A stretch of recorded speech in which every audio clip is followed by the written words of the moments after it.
आज आप लोग यहाँ अपने तेलंगाना स्टेट में विधानसभा के लिए हो रहे आम चुनाव में अपनी पार्टी के उम्मीदवारों के समर्थन में वे खासकर यहाँ के स्थानीय जो उम्मीदवार है उनके समर्थन में और इनके साथ साथ पार्टी के प्रदेश अध्यक्ष डॉक्टर आर.एस. परवीन कुमार जो काबिल, ईमानदार, मिशनरी व निष्ठावान भी हैं, ये भी चुनाव लड़ रहे हैं और इनको आप लोग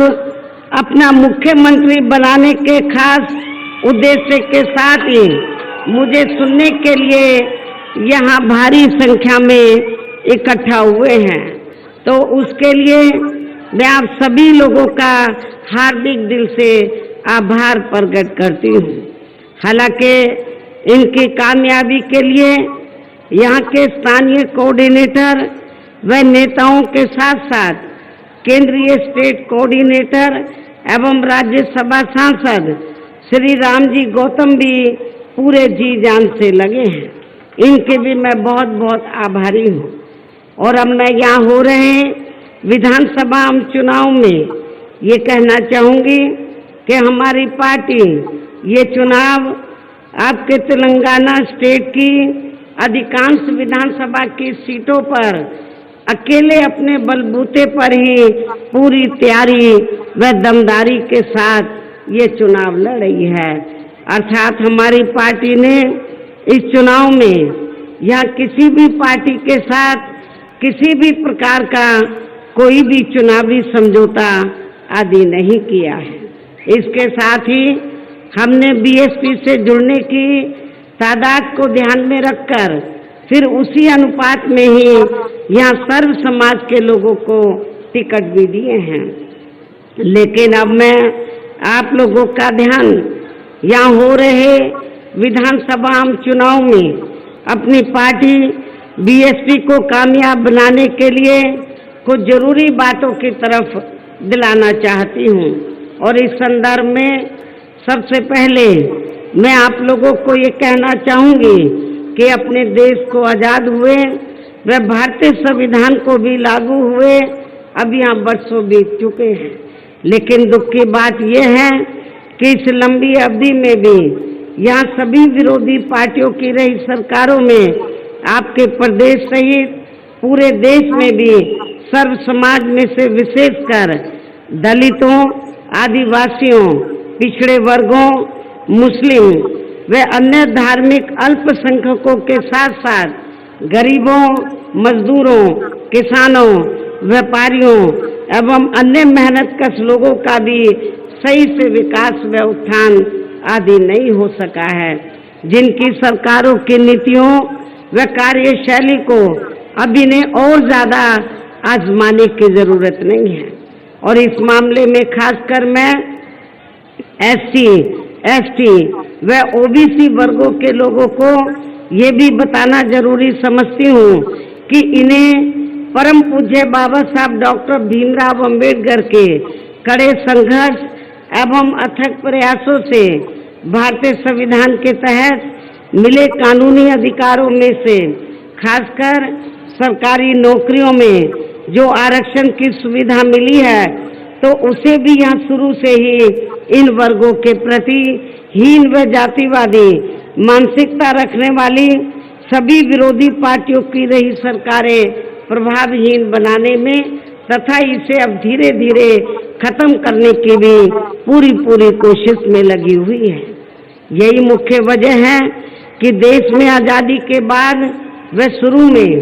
केंद्र व अधिकांश राज्यों में भी काफ़ी लंबे समय तक सत्ता में आसीन रही कांग्रेस पार्टी ने और अब पिछले कुछ वर्षों से केंद्र एवं काफ़ी राज्यों में भी बीजेपी व अन्य विरोधी पार्टियों की भी रही सरकारों ने इनका ये आरक्षण का कोटा अभी तक भी पूरा नहीं किया है। आपकी यहाँ की जो रीजनल पार्टी की सरकार है तो उसने भी इन वर्गों का आरक्षण का कोटा पूरा नहीं किया है। पदोन्नति में आरक्षण को तो इन्होंने मान्य कोर्ट की आड़ में काफी हद तक खत्म ही कर दिया है और इस मामले में लगभग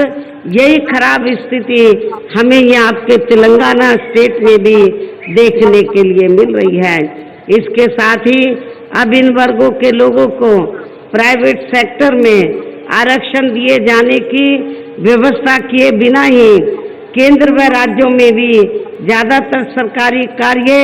यहाँ प्राइवेट सेक्टर के जरिए देश के अधिकांश बड़े बड़े पूंजीपतियों व धन्ना सेठों को ही दिए जा रहे हैं, जिसके कारण अब पूरे देश में इन वर्गों के लोगों को आरक्षण का बहुत कम ही लाभ मिल पा रहा है और इससे अब पूरे देश में एससी व एसटी के साथ साथ ओबीसी वर्गों को भी काफी ज्यादा नुकसान हो रहा है, जबकि ओबीसी वर्गों के लोगों को ये भी मालूम होना चाहिए कि इन्हें मंडल कमीशन की रिपोर्ट के तहत आरक्षण की ये सुविधा केंद्र में कांग्रेस पार्टी की रही सरकार में नहीं मिली है, बल्कि बीएसपी के कड़े संघर्ष एवं अथक प्रयासों से ही केंद्र में रही श्री बीपी सिंह की सरकार में इन्हें ये सुविधा मिली है, जिसका अब यहाँ जातिवादी विरोधी पार्टियों की सरकारें इन्हें पूरा लाभ नहीं दे पा रही हैं। इसके साथ ही श्री बीपी सिंह की सरकार के बारे में यहाँ मैं ये भी कहना चाहूँगी कि जब अंग्रेजों के जाने के बाद केंद्र में कांग्रेस पार्टी सत्ता में आई, लंबे अरसे तक सत्ता में रही, परम पूज्य बाबा साहब डॉक्टर अंबेडकर ने देश का संविधान बनाया, तो उस समय बाबा साहब के अनुयायियों ने तो केंद्र की सरकार से तो ये रिक्वेस्ट किया था, ये अपील की थी, ये मांग की थी, ये गुजारिश की थी कि बाबा साहब डॉक्टर अंबेडकर को भारत रत्न की उपाधि से सम्मानित किया जाए, लेकिन कांग्रेस पार्टी ने तो बाबा साहब को भारत रत्न की उपाधि से सम्मानित नहीं किया। इसके बाद फिर बीएसपी के अथक प्रयासों से ही श्री बीपी सिंह की सरकार में इन वर्गों के मसीहा परम पूज्य बाबा साहब डॉक्टर भीमराव अंबेडकर को भी यहाँ भारत रत्न की उपाधि से सम्मानित किया गया, जिसके लिए वो हर प्रकार से पात्र भी थे, जो बहुत पहले ही इनको ये सम्मान मिल जाना चाहिए था, जिसके लिए विशेषकर कांग्रेस पार्टी प्रमुख तौर से जिम्मेवार एवं कसूरवार भी है। इससे इन वर्गों के प्रति इस पार्टी की हीन व जातिवादी मानसिकता साफ झलकती है, जिसने फिर इनके कारवां को आगे बढ़ाने वाले व हर मामले में समर्पित व्यक्तित्व मान्यवर श्री कांशीराम जी के देहांत होने पर केंद्र में रही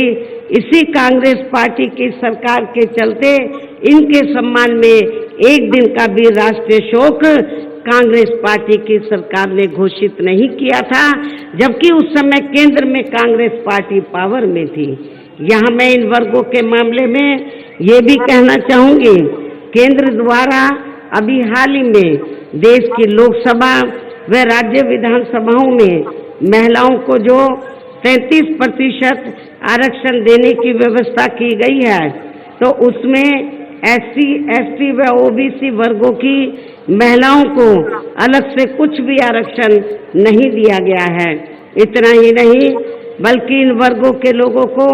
जुल्म जाति से निजात दिलाने के लिए जो भी अनेकों नियम व कानून आदि बने हैं, तो उन पर भी केंद्र व अधिकांश राज्यों की भी सरकारें सही से अमल नहीं कर पा रही हैं, जिससे अब यहाँ खासकर एससी व एसटी वर्गों के ऊपर शोषण करने वाले लोगों का मनोबल और भी ज़्यादा बढ़ रहा है। और इसका सबसे बड़ा एग्जाम्पल ये है कि हमारी पार्टी के कैंडिडेट जो आपके सामने खड़े हैं, मुझे बताया गया कि अभी हाल ही में उनके ऊपर अटैक किया गया, उनके ऊपर हमला किया गया, लेकिन यहाँ की जो कानून व्यवस्था इतनी खराब है कि उन्होंने इनके ऊपर अटैक किया गया और इनको बचाया नहीं गया, इनके ऊपर हमला किया गया। ये तो इनके साथ में कुछ साथी थे तो उन्होंने इनको बचाया, इनके साथ एक दो और लोग थे, उनके ऊपर भी हमला किया गया जो काफ़ी गंभीर हालत में हैं। यहाँ की स्टेट गवर्नमेंट को मैं ये कहना चाहती हूँ कि जब आप कानून व्यवस्था को सुधार नहीं सकते हैं तो आपको सत्ता में बैठने का कोई नैतिक अधिकार नहीं है। और इतना ही नहीं, मैं ये भी कहना चाहती हूँ कि हमारी पार्टी के उम्मीदवार के ऊपर तो जो हमला कराया गया है एक सोची समझी रणनीति के तहत कराया गया है, क्योंकि इनके मुकाबले में जो सत्ताधारी पार्टी का कैंडिडेट है और पार्टियों के कैंडिडेट हैं वो बुरी तरीके से हार रहे हैं। बीएसपी का कैंडिडेट जीत रहा है, इसलिए उन्होंने ये इनके ऊपर हमला कराया गया। और ये सब हमें यहाँ के तेलंगाना स्टेट में भी वीकर सेक्शन के ऊपर जो जुल्म जाती हो रही है ये सब हमें देखने के लिए मिल रहा है। इसी प्रकार हमें पूरे देश में मुस्लिम व अन्य धार्मिक अल्पसंख्यक समाज के लोगों की भी हालत कोई खास अच्छी नजर नहीं आती है। इनके साथ साथ अपर कास्ट समाज में से खासकर गरीब लोगों की भी आर्थिक स्थिति अभी भी पूरे देश में यहाँ काफ़ी ज़्यादा खराब व दयनीय हालत में बनी हुई है। इनके अलावा आपके प्रदेश सहित पूरे देश में सर्व समाज में से विशेषकर यहाँ गरीब, मजदूर, किसान, कर्मचारी, छोटा व्यापारी एवं अन्य मेहनतकश लोग भी अपनी विभिन्न समस्याओं को लेकर अभी भी हमें काफ़ी ज़्यादा दुखी ही नजर आते हैं। और इनमें से किसान वर्ग तो केंद्र की वर्तमान भाजपा सरकार द्वारा बनाई गई उनकी गलत नीतियों के कारण काफ़ी ज़्यादा परेशान व आंदोलित भी रहा है। लेकिन इन सब की मुख्य वजह हमारी पार्टी केंद्र व आपके तेलंगाना स्टेट में भी यहाँ अब तक की रही सभी सरकारों की जातिवादी, पूंजीवादी व संकीर्ण मानसिकता के तहत बनाई गई उनकी गलत नीतियों एवं गलत कार्य प्रणाली को ही काफ़ी हद तक जिम्मेवार मानकर चलती हैं। और इस मामले में खासकर इनकी गलत आर्थिक नीतियों की वजह से ही आए दिन यहाँ पूरे देश में गरीबी, बेरोजगारी व महंगाई आदि भी काफ़ी ज़्यादा बढ़ रही है। हालांकि इस मामले में शुरू से ही हमारी पार्टी केंद्र व राज्यों की सरकारों से भी हर स्तर पर ऐसी नीति अपनाने की लगातार ये मांग करती आ रही है कि देश में कुछ गिने चुने पूंजीपतियों व धन्ना सेठों का विकास होने की बजाय बल्कि यहाँ गरीब व आम लोगों का ही विकास होना चाहिए। इसके साथ ही अब अपने देश में भ्रष्टाचार भी हर स्तर पर काफ़ी ज़्यादा बढ़ रहा है, जिससे आपका खुद का अपना तेलंगाना स्टेट भी अछूता नहीं रहा है। यहाँ की जो स्टेट गवर्नमेंट है वो करप्ट गवर्नमेंट है, भ्रष्टाचारी सरकार है, तो ये आप लोगों को मालूम है। और इन सब के लिए हमारी पार्टी आज़ादी के बाद से लेकर अभी तक केंद्र व देश के अधिकांश राज्यों में तथा आपके खुद के अपने तेलंगाना स्टेट में भी ज़्यादातर सत्ता यहाँ गलत पार्टियों में से खासकर कांग्रेस, बीजेपी व यहाँ की स्थानीय पार्टियों के हाथों में ही आने को मानकर चलती है। और इन सभी विरोधी पार्टियों को हमारी पार्टी इसलिए भी जिम्मेवार मानकर चलती है क्योंकि आज़ादी के बाद से लेकर अभी तक लगभग ये सभी विरोधी पार्टियां केंद्र व देश के अधिकांश राज्यों में भी ज़्यादातर यहाँ बड़े बड़े पूंजीपतियों व धन्ना सेठों की आर्थिक मदद से ही सत्ता में आती रही हैं। और सत्ता में आ जाने के बाद फिर ये पार्टियां अधिकतर मामलों में अपनी आर्थिक एवं अन्य सभी नीतियां यहाँ जनता की समस्याओं को दूर करने के हिसाब से तैयार नहीं करती हैं, बल्कि देश के उन बड़े बड़े पूंजीपतियों व धन्ना सेठों को ही फायदा पहुंचाने के हिसाब से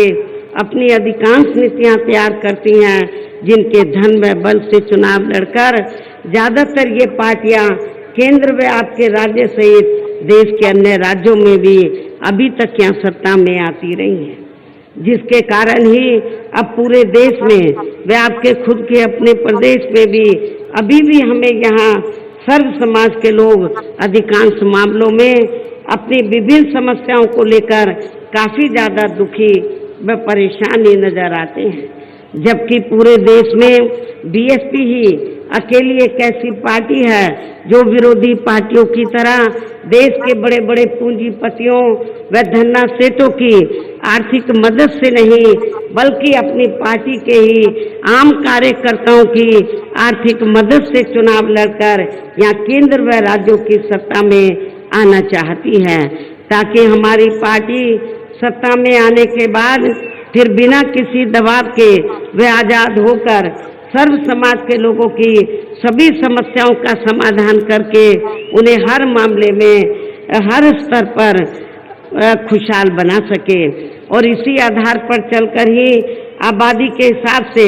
देश के सबसे बड़े प्रदेश उत्तर प्रदेश में 4 बार हमारी पार्टी ने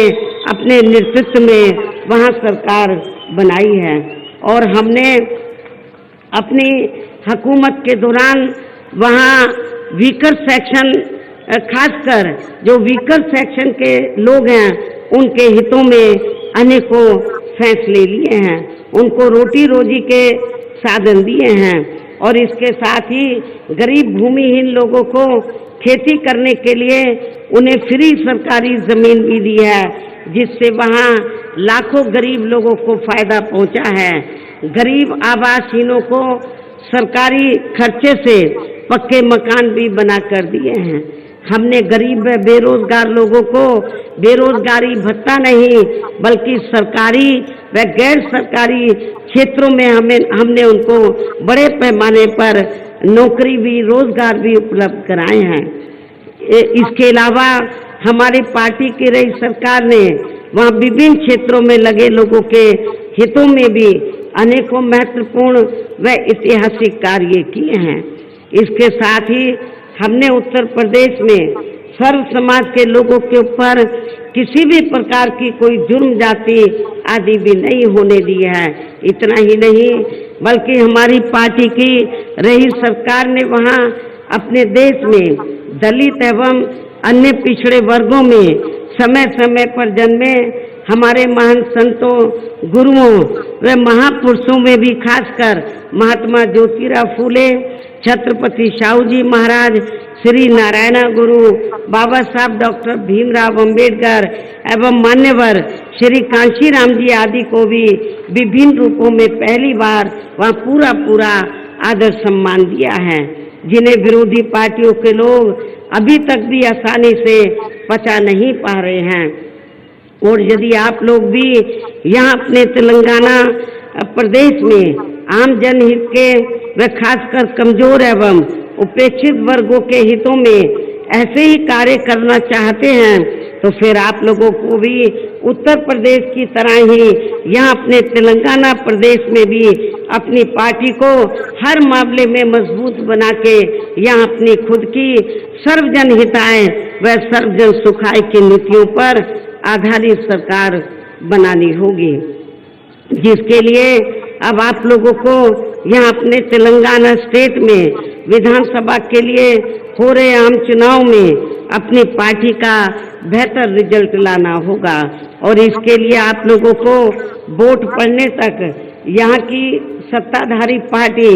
व अन्य सभी विरोधी पार्टियों के साम दाम दंड भेद आदि अनेकों हथकंडों से भी जरूर सावधान रहना है। और इस मामले में इसके साथ साथ आप लोगों को मैं ये भी बताना चाहती हूँ कि हमारी पार्टी तो दूसरी पार्टियों के तरह अब चुनाव में कोई भी चुनावी घोषणा पत्र आदि जारी नहीं करती है। और लेकिन आप लोगों को ये भी मालूम है कि जब चुनाव होता है तो सत्ताधारी पार्टी और विरोधी पार्टियां तो बड़े लुभावने वाले तो अपने चुनावी घोषणा पत्र आदि जारी करती हैं, जिन्हें ये पार्टियां सत्ता में आने के बाद अधिकतर अमल में नहीं लाती हैं, जिस पर से अब जनता का काफी हद तक विश्वास ही उठ गया है। इसलिए हमारी पार्टी किसी भी चुनाव में अपना कोई भी चुनावी घोषणा पत्र आदि जारी नहीं करती है। वैसे भी हमारी पार्टी कहने में बहुत कम बल्कि कार्य करके दिखाने में ही ज्यादा विश्वास रखती है। अर्थात हमारी पार्टी जो कहती है उसे करके भी दिखाती है। और अब मेरा यही कहना है कि आप लोगों को अपने खुद के व अपने तेलंगाना स्टेट के भी हित में यह अपनी पार्टी बीएसपी की ही सरकार बनाना बहुत जरूरी है। तभी फिर यहाँ के प्रदेश में परम पूज्य बाबा साहब डॉक्टर भीमराव अंबेडकर एवं मान्यवर श्री कांशीराम जी आदि का भी अधूरा रहा सपना जरूर साकार हो सकता है, जिन्होंने कदम कदम पर अनेकों कष्ट झेलकर अपनी पूरी जिंदगी यहाँ विशेषकर कमजोर एवं उपेक्षित वर्गों के लोगों को अपने पैरों पर खड़ा करने के लिए समर्पित की है। इसके साथ ही तभी फिर यहाँ अपनी पार्टी के स्टेट अध्यक्ष वे हर मामले में कुशल व्यक्तित्व श्री आर एस परवीन कुमार को भी तेलंगाना स्टेट का मुख्यमंत्री बनाया जा सकता है, जिन्होंने अपनी आईपीएस की सरकारी नौकरी से इस्तीफा देकर वे वीआरएस लेकर अब ये पूरे जी जान से अपनी पार्टी को मजबूत बनाने में लगे हैं, जिसे भी खास ध्यान में रखकर अब आप लोगों को श्री आर.एस. परवीन कुमार व पार्टी के यहाँ के जो स्थानीय कैंडिडेट हैं इनको भी अपनी पार्टी के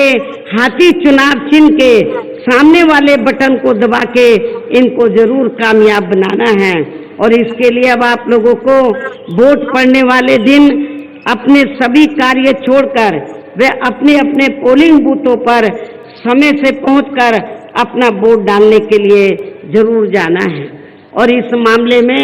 हमारी महिलाएं भी पीछे नहीं रहेंगी, लेडीज भी पीछे नहीं रहेंगी। इसके साथ ही